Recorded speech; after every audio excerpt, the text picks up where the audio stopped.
Olá, pesquisador, pesquisadora, sejam bem-vindos ao nosso curso de divulgação científica e empreendedorismo. Quero convidar você a estar aqui mesmo, né? Com esse mundo que a gente vive de tanta gente fazendo tudo ao mesmo tempo. Estar de verdade num lugar é um grande desafio.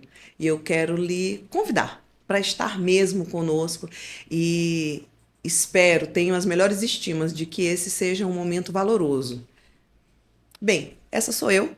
Eu sou a Aline Vasconcelos, sou jornalista, sou uma comunicadora apaixonada por comunicação e por divulgação científica. Mas eu também me descobri empreendedora ao longo da minha vida. E essa pesquisa é fruto de quem eu sou, fruto do meu propósito de vida. Só que ninguém anda sozinho. Para que a gente ande bem, a gente tem que andar conectado, tem que andar em rede. Esse é o meu orientador.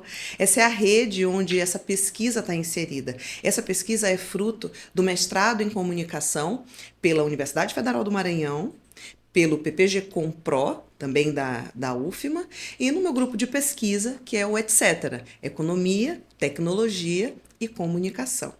Pois bem, devidamente apresentados, você já sabe que está no lugar certo, você já deve ter visto no nosso site, né, no Divulga CI, porque, qual é a nossa intenção com essa nossa capacitação, que em alguns momentos pode parecer um bate-papo, mas tudo aqui é fruto de pesquisa, é fruto de ciência, e eu, enquanto cientista, quero ajudar você a ter os melhores ganhos, a se comunicar de maneira adequada para os ambientes e a não perder nenhuma oportunidade na sua vida porque você não conseguiu se comunicar corretamente ou comunicar a sua pesquisa, comunicar o seu empreendimento.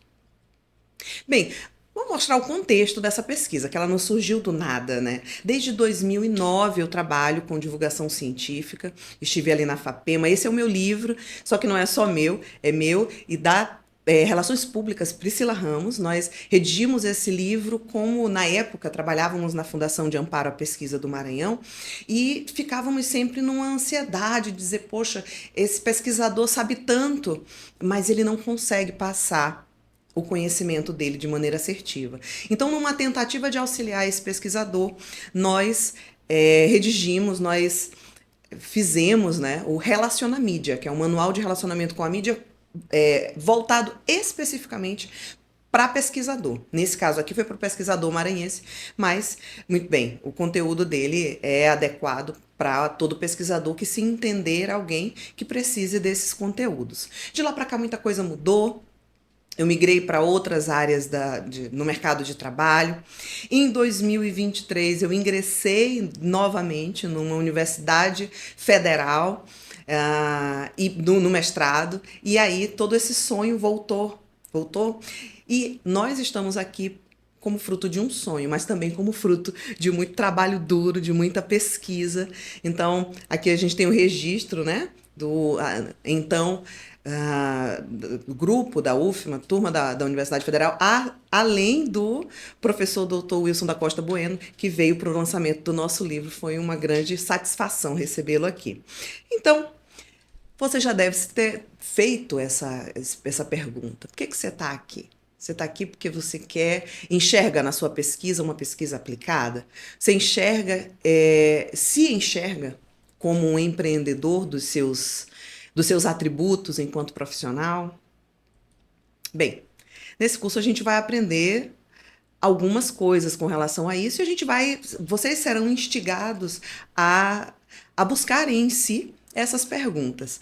Então, são 5 módulos, esses módulos vão ser rápidos, eu não quero tomar muito o teu tempo, isso aqui é só um ponto de partida para que você comece a trabalhar mais na área da comunicação, na área do empreendedorismo voltado para a divulgação científica, mas a gente vai trabalhar nesses 5 módulos, vão ser rápidos. Em cada módulo, nós temos materiais didáticos que você vai poder baixar aqui mesmo na plataforma, tudo gratuitamente. Essa é uma entrega que eu quero fazer para a sociedade, para a comunidade científica. Afinal de contas, eu graduei e agora pós-graduando em uma universidade federal. Então, nada mais justo que isso. Por isso, esse curso é completamente gratuito. Vamos lá. Módulo 1. Por que a minha performance em comunicação importa para a vida e para a minha pesquisa? Você já se perguntou Já se perguntou ou já se esteve numa situação em que você precisou de um pouco mais de fluidez na maneira como você passa o seu conteúdo, mas em algum momento travou, ligou uma câmera, o coração pulsou mais forte, a gente já fica um pouco nervoso, começa a suar. Bem, você se comunica bem? Aqui embaixo tem esse teste. Eu convido você a fazer, dá um pause aí rapidinho e faz esse teste. Já dizia aqui uma citação do Instagram, mas atribuída ao Alejandro, entre o que eu penso, o que eu quero dizer, o que eu digo, o que você ouve, o que você quer ouvir, o que você acha que entendeu. Eu não digo há, mas eu digo pode ter um grande abismo. As falhas de comunicação, os erros em se comunicar, eles são normais, eles acontecem. O que a gente precisa fazer? Precisa se preocupar em esses erros não estarem partindo da gente. Isso vale para todos os âmbitos na nossa vida, desde os relacionamentos amorosos até a maneira como você se vende no mercado. E quando eu falo se vende, eu quero dizer que para o profissional liberal, a reputação que ele constrói é muito importante. É importantíssima. E num mercado neoliberal que nós vivemos, paga-se o quanto se entende que aquele profissional vale. Então, é importante sim saber vender a sua pesquisa, saber se vender enquanto profissional, e essa é uma das grandes premissas. Comunicação não é o que você fala, comunicação é o que o outro entende. Não adianta muito você falar e dizer eu já fiz o meu papel, eu já disse, eu já comuniquei, se essa informação não chegou de maneira fiel ao seu interlocutor. Então eu posso dizer várias coisas com um símbolo, eu posso dizer várias coisas com uma frase, inclusive uma frase que a pessoa não está ouvindo o meu tom de voz, por exemplo. Para entender o contexto, tem alguém que não, uma pessoa que não está no contexto. Então, comunicação é o que o outro entende. E o que o outro entende depende de algumas coisas. O entendimento do outro depende do conhecimento embarcado que ele tem. Então, qual é o arcabouço intelectual dessa pessoa? Qual é a bagagem dela? Quando ela entende algo, ela entende a partir de que mundo, a partir de que universo. Estado emocional. Eu gosto muito de dar esse exemplo, que ninguém, quando era criança, ia pedir alguma coisa para os seus pais assim que eles chegavam do trabalho muito cansados. Você ia pedir algo, esperava tomar um banho, sentar na cadeira, comer alguma coisa, aí você chegava, pai, mãe, queria pedir alguma coisa para você. Então, o estado emocional de quem está comunicando, né, conosco, é muito importante. E você precisa ter esse sentimento aí, essa sensibilidade para entender qual é o melhor momento para você comunicar. A percepção prévia, a constância, toda hora você está lá falando, será que isso é estratégico? A expectativa, muitas vezes você gera uma grande expectativa. Aqui mesmo, a gente tem um processo de geração de expectativa. Você entrou no site, está assistindo aqui o conteúdo e tinha ou tem uma expectativa a respeito do que vai encontrar. E eu espero que a sua expectativa seja suprida positivamente. A imagem vale sim, vale e conta muito. Antes de você conseguir ou ter a oportunidade de abrir a boca para falar, a sua imagem chegou antes. Então você está vestido apropriadamente para uma ocasião e se comportar de modo adequado também para uma ocasião é muito importante para que o seu conteúdo encontre algumas portas abertas. É suficiente? Claro que não, mas é muito importante. E o conteúdo, né, gente? O conteúdo não tem como. Sem o conteúdo não há comunicação, que ninguém vai chegar tentando falar abobrinha. E quando a gente fala do medo de se comunicar, a gente diz que 57% das pessoas possuem medo de falar em público. Essa pesquisa, ela é um pouco antiga, ela é de 2014, mas ela ainda remete muito, muito, muito à realidade em que vivemos. Então, do que você tem medo? Que medo é esse? E você, pesquisador, como você entende a importância da comunicação para o seu negócio? Para sua pesquisa, para o avanço dela. Você já considerou empreender? Já pensou? E se essa minha solução, e se esse meu processo que eu estudo, ele gerar algo que tenha valor? E se eu adicionar esse valor Se eu mostrar que há valor para o mercado, já pensou nisso? Mas antes, vamos saber, a gente precisa saber o que as pessoas entendem de nós. Como é que as pessoas veem esse pesquisador, esse cientista? Essa pesquisa aqui, ela já é de 2022 e perguntaram para as pessoas, pensando em assuntos importantes para você e para a sociedade, qual é a fonte de informação que você mais confia. Então a gente já sabe que isso aqui foi depois da pandemia. Em primeiro lugar vieram os cientistas. Então, os pesquisadores são vozes relevantes. E várias vozes, inúmeras vozes, todos os dias se levantam, principalmente nos ambientes digitais. Só que às vezes não são vozes que têm algo sério, concreto, que adicione para dizer. E a gente sabe disso. Agora, um pesquisador falando de sua pesquisa, tendo seus critérios e entregando um produto para a sociedade, que é uma das nossas funções, a gente percebe aqui com essa pesquisa que cientistas de universidades ou institutos públicos de pesquisa estão entre os que são mais cridos pela sociedade. Em qual canal essas pessoas preferem ver? Bem, elas vão buscar muito mais em TV aberta, depois em redes sociais, talvez de 2022 para cá, essa pesquisa já tenha avançado no quesito redes sociais, né? Esse ponto já tem aumentado aí um percentual. Depois jornais e revistas, e você vai poder ver e rever esse material aqui quantas vezes quiser. A minha pesquisa começou na Universidade Federal do Maranhão. Inicialmente, eu imaginei falar para iniciantes em ciência. Quando eu comecei, eu pesquisei com essas pessoas. Hoje não, a gente percebeu até o final da pesquisa que era um conteúdo interessante para os mais diversos perfis de pesquisadores, não só os pesquisadores iniciantes. Mas perguntei para os iniciantes se eles já tinham considerado empreender a partir do trabalho desenvolvido na pesquisa. E a maior parte disse que não considerou, mas que não se fecha para a possibilidade. Então, será que pode aparecer uma oportunidade para você? Será que você pode criar uma oportunidade para si? Ou pode ajudar, auxiliar na construção desse cenário de oportunidades? Perguntamos a esse pesquisador iniciante na Universidade Federal do Maranhão quais conteúdos deixaria esse pesquisador interessado a fazer um curso de divulgação científica.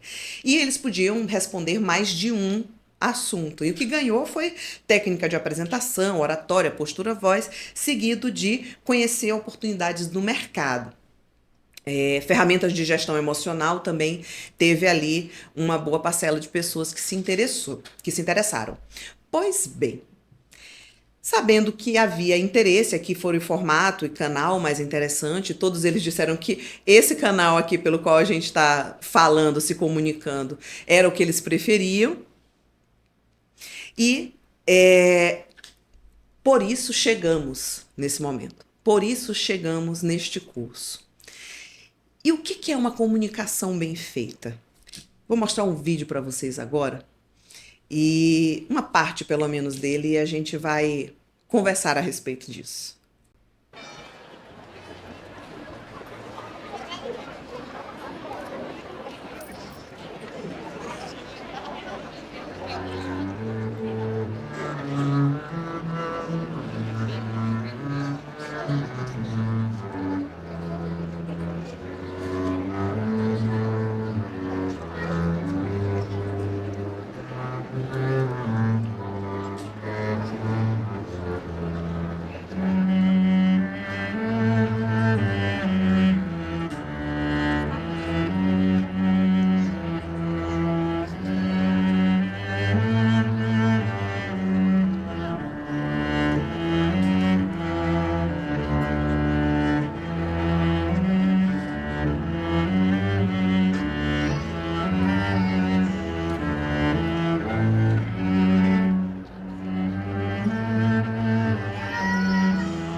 Vocês viram aí um flash mob, uma ação promocional de um banco europeu. Mas o que eu quero mostrar com essa alusão aqui feita nesse vídeo é que, assim como em uma orquestra, uma comunicação pessoal e interpessoal, ela é um apanhado de coisas. Não é só falar, gesticular, é o tom da sua voz, é a cadência da sua voz, é a apresentação visual que você traz junto para mostrar uma ideia. É como as pessoas te entendem, é a tua reputação. Então é um conjunto de coisas. E você vê que quando esse conjunto ele é orquestrado de maneira assertiva, ele envolve. Do nada, surgiu alguém tocando um instrumento que foi somando a outro, somando a outro, somando a outro. E no final nós tínhamos uma orquestra e um coro cantando uma música que envolvia, as pessoas param para ouvir. Alguém que tem conteúdo falando de maneira assertiva para aquela oportunidade. E é isso que a gente quer fazer. A gente quer usar, quer ter o conteúdo que cada um de nós pesquisadores temos e fazer com que isso ultrapasse as barreiras, as paredes dos grupos de estudo das universidades. A gente quer fazer com que você consiga ser essa orquestra. Se comunique, se comunicando muito bem e causando em algum momento um efeito uau. Teve uma pessoa ali que passou e olhou para aquilo tudo acontecendo e disse: Uau, é isso que a gente quer fazer. Mas não é só uma cortina de fumaça, porque a comunicação ela é uma técnica. Existem técnicas e a gente não está falando só de técnica. A gente está falando, a gente vai falar mais na frente, de conteúdo, técnica e de estratégia. Vamos passar adiante? Uma comunicação fluida abre portas. Pode abrir várias portas. Quem disse isso foi Goleman, mas tem tantos outros autores que também nós nos amparamos nele. Mas Goleman é um clássico da administração, da gestão. E quando a gente pensa em abrir essas portas e em se comunicar bem, todo mundo tem algumas barreiras, né? Foi feita uma pesquisa, aquela que a gente falou num slide antes, e as pessoas elas têm medo da morte, elas têm medo de doença, medo de problema financeiro, mas se percebe que 57% das pessoas pesquisadas, nessa pesquisa aqui da McKinsey, diz que 57% dos pesquisados possuem medo de falar em público. É um medo que trava algumas pessoas. E tá tudo bem ter esse medo. Todo mundo tem medo de se expor, todo mundo tem medo de não se sair bem. Quais são as causas desse medo? A possibilidade de não se sair bem. Em época de que tudo se filma e tudo se posta, essa exposição pode viralizar e pode ser uma pedra de tropeço na carreira de qualquer pessoa.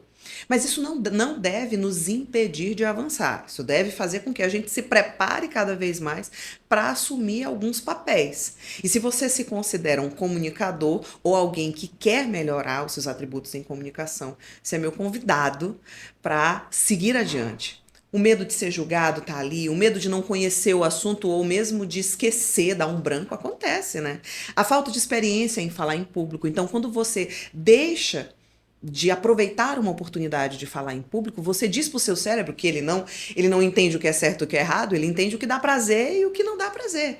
Então, se você diz ali, você reforça uma atitude de não falar em público, de não se expor, de não ir, vai você, eu não vou. E essa atitude dá um alívio. Seu cérebro coloca para fora ali, expele alguns hormônios do prazer. E isso reforça um comportamento. Mas se você enfrenta e mesmo na primeira vez não deu muito certo, você acha que pode melhorar, receber um feedback de alguém e você vai melhorando cada vez mais e se lançando nessas oportunidades, a probabilidade é que você melhore sim e que essa prática te dê aí um respaldo maior para chegar mais na frente. Existe um efeito holofote também, que é como se fosse uma ilusão.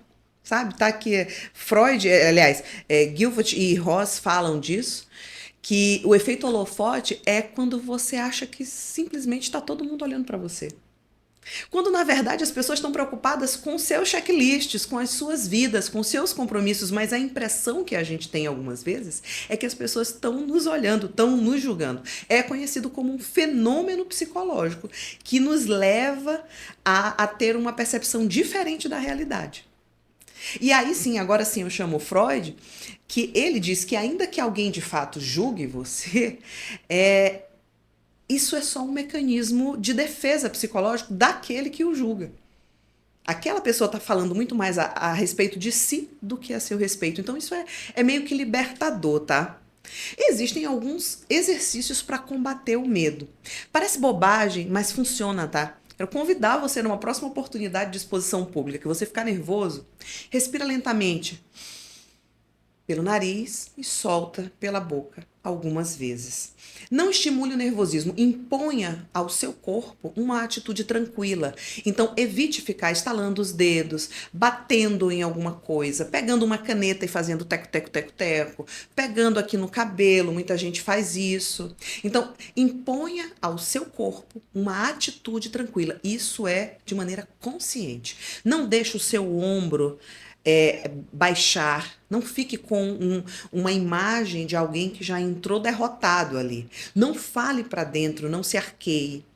Imponha ao seu corpo uma atitude tranquila, mesmo que por dentro você esteja muito cheio de ebulições, mas faça isso. Você vai dizer para o seu corpo como é que tem que ser. Assuma uma postura física firme e decidida. Como é isso? A cabeça reta, a coluna reta, o peito erguido, o olhar firme para as pessoas, nada de ficar olhando para o chão, o semblante tranquilo, alegre. É claro que você não vai ser histérico e rir com as paredes sem motivo, mas mantenha, evite ficar com a testa franzida o tempo todo. Isso vai demonstrar autoconfiança. E esqueça a avaliação alheia por um momento. Seja você mesmo, chegue lá, faça o que precisa fazer e você, com certeza, a cada vez que fizer, vai fazer melhor, vai fazer melhor e vai fazer melhor. Quando é que a tua performance, a minha performance em comunicação importa para a vida e para a minha pesquisa? Quando eu enquadro a minha pesquisa, desde a concepção, como uma pesquisa aplicada, por exemplo. Quando eu considero que a criação de redes é importantíssimo para fazer reverberar aquilo que eu falo, que eu faço. E quando eu entendo que eu posso influenciar positivamente quem está ao meu redor. E que isso pode abrir portas e oportunidades para o crescimento da minha carreira e pode contribuir socialmente, economicamente, para que eu consiga alcançar outros lugares que eu almejo, que eu desejo. Tá? E aqui eu tenho um caso assim apaixonante da professora doutora Ana Campos. Ela é de uma universidade do Pará, do sul do Pará. E eu conheci ela pelo Instagram, aqui no @divulgaci no Instagram, e me chamou muita atenção a fluência dela, a fluidez dela nas redes sociais. E ela disse que quando eu entrevistei ela para essa pesquisa, e ela disse que quando ela começou a vir nas redes sociais para falar de carreira acadêmica, de ciência, e ela trata especialmente com mulheres, ela viu que os resultados aumentaram muito. A pesquisa dela fala a respeito da saúde mental dos profissionais de docência, né, no ensino superior público, e ela milita nessa causa, e ela nota que, ela diz, eu tenho notado quanto isso mudou a mim mesma, o meu jeito de enxergar a minha carreira e de organizar a minha estrutura, o meu ambiente de trabalho. Quando ela fala isso, ela está dizendo que ela está se referindo à divulgação da ciência que ela faz. Tenho, junto com os alunos, levado a pesquisa para que mais pessoas se sintam conectadas para usar a ciência no seu cotidiano. Então, ela é uma grande divulgadora da ciência que ela produz e que outras ciências que ela está ali se amparando para produzir. E ela diz que essa pesquisa, que essa prática de divulgação científica acabou sendo a missão dela, porque mudou o jogo para essa professora. E isso é fantástico, porque Cortella diz que nós fazemos o trabalho, mas ele também nos faz. O trabalho nos molda, nos remolda, assim como as realidades onde nós estamos inseridos. E ela diz que essa acabou sendo a missão dela, porque mudou o jogo todo. Então, divulgar a ciência para essa pesquisadora mudou a maneira como ela conduz a ciência que ela produz. Olha que legal. E Cortella diz, nós fazemos o trabalho, mas em certo sentido, ele também nos faz. Isso acontece na medida em que o trabalho ajuda a moldar as nossas habilidades e competências. Então, eu nunca fui uma pessoa expansiva, eu nunca fui uma pessoa de falar, mas se você quiser desenvolver essas competências, e isso, fazer com que isso seja parte do seu trabalho, isso pode te mudar. E é isso, gente. Acabou o primeiro módulo, quero que você dê uma olhada nesse material didático que está aqui carregado, gratuito, faz download, posta, compartilha, claro, dando sempre o crédito, né? Mas passa um tempinho pensando a respeito do que a gente conversou nesse primeiro módulo e eu te vejo no módulo 2. Fica comigo!